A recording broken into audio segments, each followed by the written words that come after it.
wa Winnie Adoyo. Kawachako ni piny owacho ne oketo omenda maromo siling bilion 11 e chenro mageto mine kod rowere matimo hala kod hola manengone ni piny budget mane osom chieng' tich ang'wen. Mana ka Edwin Okoth leronwa aguch 6 koro dhibet kod omenda mar oganda kata ma oganda nyalo holo kochakore dwe mar 7 higani.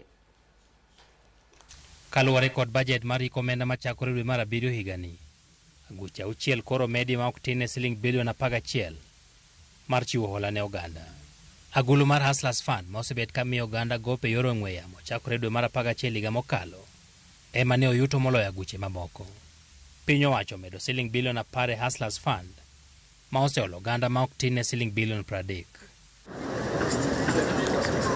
Agulu machielo moting'o omenda ma imiyo ohelni matindo tindo maloso mwandu bende ne oket ne thenge siling milion 300 ma ibiro chiw ne oganda kata be ni pok oyangore kaka gibiro yude. Agulu mar Youth Employment and Enterprise kata Uwezo Fund machiwo hola ne mine, rowere kod jogo modak kod ng'ol ne omedne siling milion 192 ei budget ma higani. Rowere bende ni kod thuolo mar kawo hola ma ginyalo timo go ohala e agulu machielo mar Youth Enterprise Development Fund mane omedne siling milion 175. Piny owacho bende omedo siling milion 182,800 e agulu machiwo hola ne mine kuonde od bura kata Women Enterprise Fund. Jatend migawo mar omenda Njuguna Ndung'u ne owacho ni hola go biro jiwo jotim ohala e ohelnigi kendo loso thuolo mag tije. This, together with other affirmative action funds like the Youth Enterprise Fund, Women Enterprise Fund, Uwezo Fund, and MSME's Credit Guarantee Scheme, will increase access to affordable credit to targeted persons and sectors, and thereby increase their investment and allow for private sector-led growth.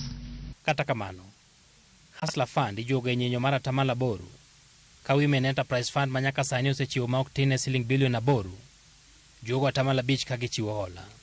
Mano tiende ni piny owacho oseloso siling bilion 2 gi milion 400 kowuok kuom jogo makawo hola mar Hustlers Fund, kendo ma ok tin ne nyinyo maromo siling milion 800 idhi lose medruok mano kete budget ma higani.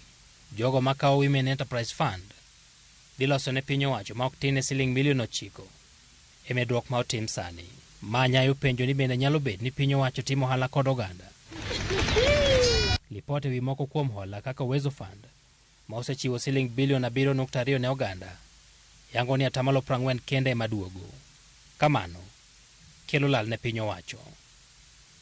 Edwin Okoth, Ramogi TV, Nairobi.